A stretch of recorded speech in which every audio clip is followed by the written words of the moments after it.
পারছি না, খিদের জ্বালা যে আর সহ্য হয় না আমার। বাড়িতে কেউ আছো গো মা? আমাকে দুটো ভিক্ষা দাও।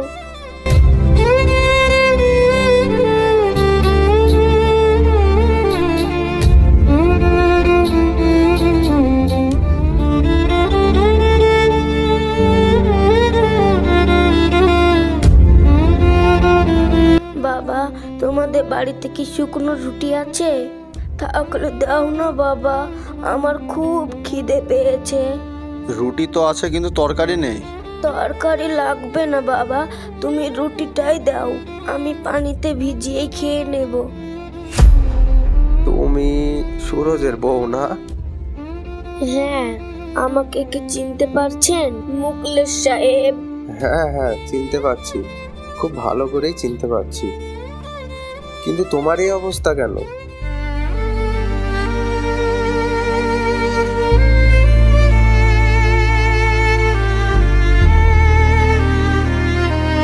আমি জানি না এই দুনিয়ায় কি এমন পাপ করেছি আমি। আমার ঘরে একটা জলজান্ত ছেলে বৌমা থাকতেও আমাকে লোকের বাড়ি ভিক্ষা করে খেতে হচ্ছে। পাপ? কেন, তুমি জানো না তুমি কি পাপ করেছো?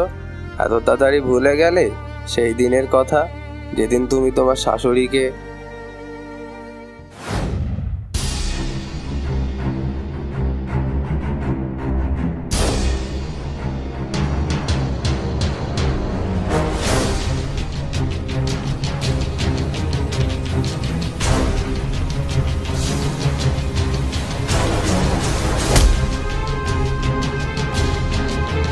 আপনার কত বড় সাহস, আপনি সংসারের কাজ না করে এই দিন দুপুরে আবার ঘরে গিয়ে শুয়েছেন?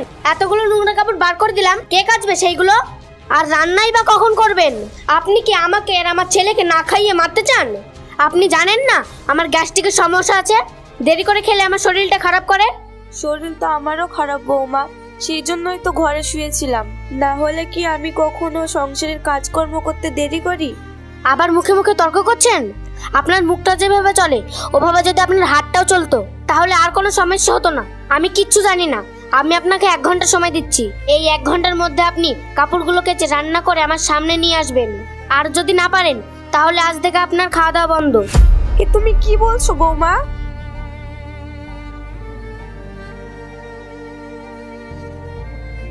কি হয়েছে? কি বন্ধ? আর মা, তুমি এখানে এভাবে পড়ে কেন?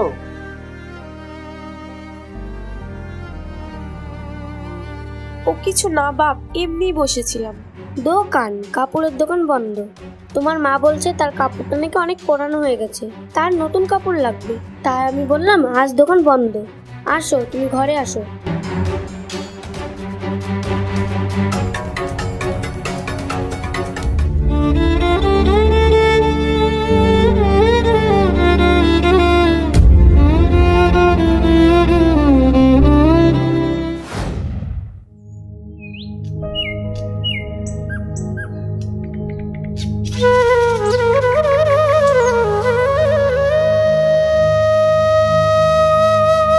সুরজ, সুরজ, বাড়িতে আছিস?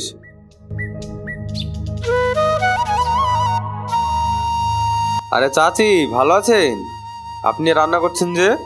আপনার বৌমা কোথায়? আসি বাপ, কোনো রকমের ভালোই আসি। চাচি, কে যে কিরকম ভালো আছে সেটা আমি ভালোই জানি, নতুন করে আর কিছু বলতে হবে না। কই সুরজকে দেখছি না, সুরজ কোথায় চাচি? সুরজ কি কালকে আমার কলার জমিতে একটু কাজ করে দিতে পারবে? কি জানি বাপ, তা তো আমি বলতে পারবো না। সুরজ তো এখনো মাঠ থেকে বাড়ি আসেনি। চাচি, আপনার সঙ্গে দেখা হলো, দেখা হয়ে ভালোই হলো। বলছিলাম আপনার মাঠের জমির মধ্যে একটা জমি বিক্রি করবেন নাকি? আমার পরিচিত একটা ভালো পার্টি আছে।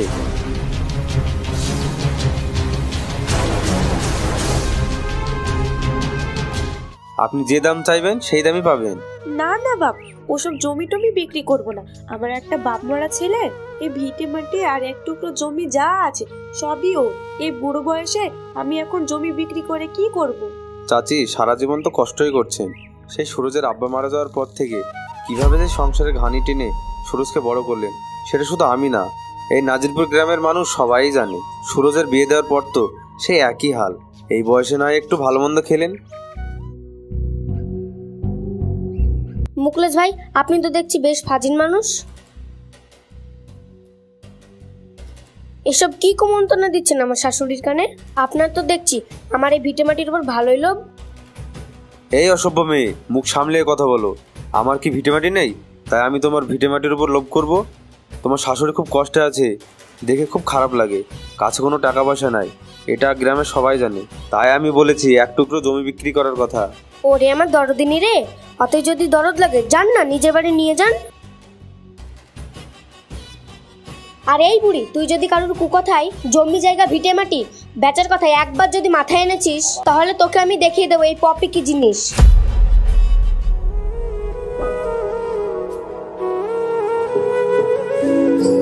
চাচি, সত্যি ভাগ্য করে আপনি একটা বোমা পেয়েছেন।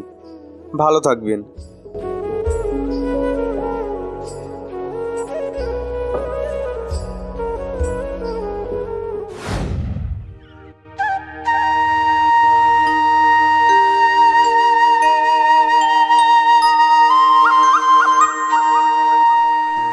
দাদি, আমার খুব পানি পিপাসা পেয়েছে, আমাকে একটু পানি দাও, খাবো। পানি খাবা দাদু ভাই?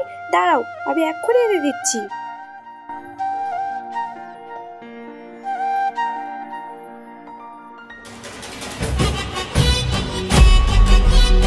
খবরদার, আপনি আমার ছেলেকে কিচ্ছু দেবেন না। আপনাকে সম্পত্তি বিক্রি করতে বারণ করেছি বলে আপনি আমার সম্পত্তি কেড়ে নিতে চাচ্ছেন? কি বলছো বৌমা? তোমার সম্পত্তি কেড়ে দেবো মানে? দাদু ভাই একটু পানি খেতে চাইলো, তাই তাকে একটু পানি দিচ্ছিলাম। আপনাকে বিশ্বাস নেই। যে মা নিজের ছেলের ভিটেমাটি বিক্রি করে দেওয়ার কথা ভাবতে পারে, সে মা যে আমার ছেলেকে মেরে ফেলবে না তার কি গ্যারান্টি? আসুক আজ আপনার ছেলে।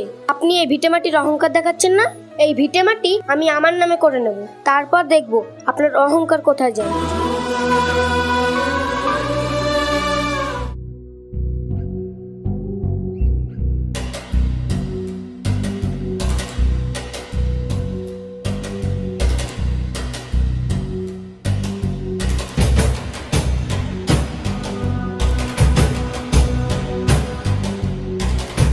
আরে কি হয়েছে সেটা তো বলো।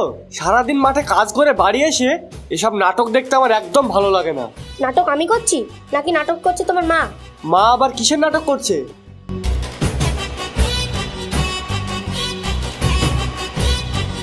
তাই নাকি? কত বড় সাহস, আমার ছেলেকে মেরে ফেলতে চায়। চলো তো দেখছি। মা, মা! কি হয়েছে বাপ? এত চিৎকার করছিস কেন? কি হয়নি সেটা বলো। তোমাকে জমি বিক্রি করতে বারণ করার জন্য তুমি আমার ছেলেকে মেরে ফেলবে? তোমার এই জঘন্য ব্যবহারের জন্য আমার তো তোমাকে মা বলতেই ঘৃণা করছে। আমি কখন জমি বিক্রি করতে চাইলাম? আর আমি তোর ছেলেকে মেরে ফেলবো, এটা তোর বিশ্বাস হলো? বিশ্বাস অবিশ্বাস কিছু বুঝি না। তুমি খবরদার আমার ছেলেকে তোমার কাছে ডাকবে না, কিছু খেতেও দেবে না। তোর কি করলে বিশ্বাস হবে বাপ? আমি তোর ছেলেকে মেরে ফেলতে চাই না, আমি তোর ভালো চাই, তোর সংসারে উন্নতি। বিশ্বাস হবে? উনি যদি এই ভিটেমাটি আমার নামে করে দেয় তাহলে বিশ্বাস হবে যে উনি আমার সংসারের ভালো চাই, উন্নতি চাই। পারবে বলো?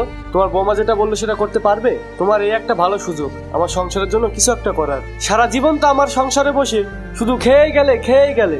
বাপ, তুই কি বলছিস? এইসব ভিটে মাটি যা আছে সবই তো তোর। কবরে যাওয়ার সময় কি আমি এইসব নিয়ে যাব? এইসব আমার নামে করে নিতে হবে কেন? বিশ্বাস নেই, উনি না নিয়ে গেলেও ফুরিয়ে যাবে। আমি আবারও বলছি, এই ভিটেমাটি যদি আমার নামে না করে দেয় আমি বাড়ি ছেড়ে চলে যাব। হয় এই ভিটেতে উনি থাকবে, না হয় আমি থাকবো। কেন ঝামেলা করছো মা? তোমার বৌমা তো খারাপ কিছু বলেনি। আর এখন যদি ও এই বাড়ি ছেড়ে চলে যায় তাহলে আমার এই গোছানো সংসার কে সামলাবে মা? বেশ বাপ বেশ, তোদের খুশিতেই আমি খুশি। আমি কখনোই জমি বিক্রি করতে চাইনি। মুখলেশ খালি আমাকে কথাটা বলেছে, আমি তাকে সঙ্গে সঙ্গেই না করে দিয়েছি। আজই মোহরে ঠিক কর, আজই আমি তোর বোন নামে সব করে দেব।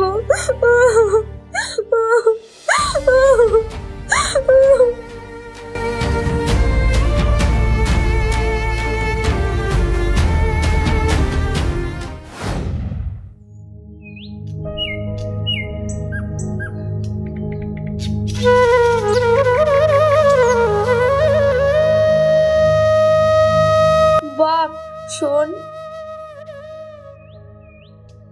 কিছু বলবা মা?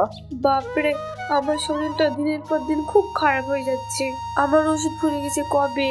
তুই যদি কিছু পয়সা দিতি তাহলে আর একবার ডাক্তার দেখিয়ে কিছু ওষুধ তুলে আনতাম। আর আমার মুখে একদম রুচি নেই, কিছু ফল কিনে খেতাম। এভাবে বলছো কেন মা? তোমার ওষুধ ফুরিয়ে গেছে তো আমাকে আগে বলবো না? আমি ঘরে থাকতে বললে তো কিছু টাকা দিতে পারতাম মা। এখন তো আমি মাঠে যাচ্ছি। ঘরে গিয়ে বললে যদি তোর বউ তোর ওপর আবার চিৎকার করে, তাই এখানেই বললাম। তোমার বৌমা চিৎকার করবে না মা। জায়গা জমি তার নামে করে দেয়াতে তুমি তার মন জয় করে নিয়েছো মা। দাঁড়াও, আমার কাছে কিছু টাকা থাকতে পারে। এই টাকা দিয়ে আপাতত কিছু ওষুধ নিয়ে আসো, আর ফল আমি আসার সময় নিয়ে আসবো, রাত্রে খেও।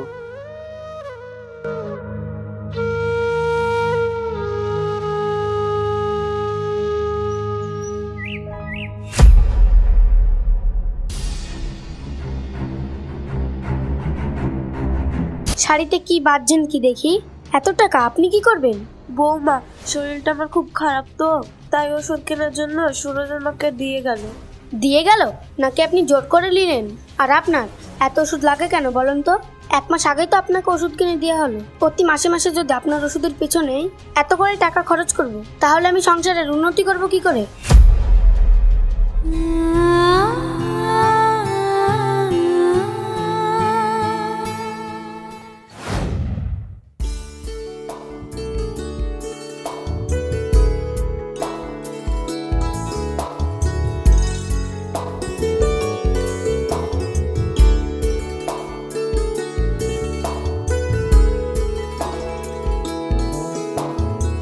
আজ হঠাৎ ফল নিয়ে আসলে যে, খেতে মন চাচ্ছে নাকি? তবে আমার না, মার। মার মানে? তুমি জানো না রাত্রিবেলায় ফল খেতে হয় না? তারপর উনি বয়স্ক মানুষ।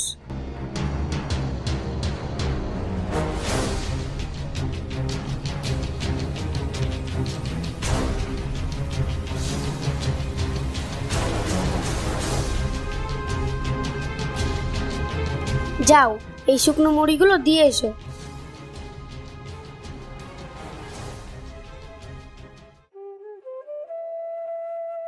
মা, ও মা, এই নাও, খেয়ে নাও। বাপ, ফল এনেছো বাপ? দাও, কতদিন ফল খাইনি। ফল না, মুড়ি। আসলে তোমার বৌমা তোমার শরীর নিয়ে খুব চিন্তা করে তো, তাই বললো রাত্রিবেলায় ফল খেতে হবে না, এখন এই মুড়িগুলো খেয়ে নাও। সকাল হলে তোমাকে তোমার বৌমা ফল দিয়ে যাবে।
সুরজ, ও সুরজ, একটু বাইরে বেরিয়ে আয় না বাপ।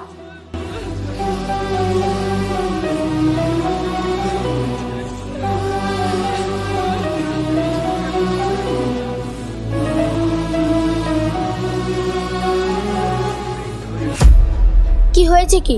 এত রাত্রিরে মানুষকে ডিস্টার্ব করছেন কেন? আপনার জন্য রাত্রিবেলায় কি একটু ঘুমিয়ে শান্তি পাওয়া যাবে না নাকি? বৌমা, আমার ভীষণ জ্বর এসেছে, শরীরে কাঁপুনি উঠে গিয়েছে। ওষুধ তো আনা হয়নি, তোমাদের একটা ব্ল্যাঙ্কেট দাও, গায়ে দেবো। ব্ল্যাঙ্কেট দাও মানে? আপনি কি ব্ল্যাঙ্কেট কিনে দিয়ে গেছিলেন নাকি এটা কোনো ফুটপাতের দোকান, তাই আপনার জন্য আমি এই মাঝরাতে ব্ল্যাঙ্কেট নিয়ে বসে আছি? কি হয়েছে মা? তুমি এত রাত্রে এখানে, এখনো ঘুমাওনি? তোমাকে বললাম তো তোমার বৌমা সকাল হলেই ফল দিয়ে আসবে। তোমাদের ঘুম ভাঙানোর জন্য কিছু মনে করো না বৌমা। কেন জানি না আমার এখন আর শীত লাগছে না। তোমার কথা শুনে শরীরে কেমন জানি গরম ধরে গেছে। দাঁড়ান, মাঝরাতে ঘুম ভাঙিয়ে এখন আবার বলছো গরম ধরে গেছে। নাটক করার জায়গা পান না?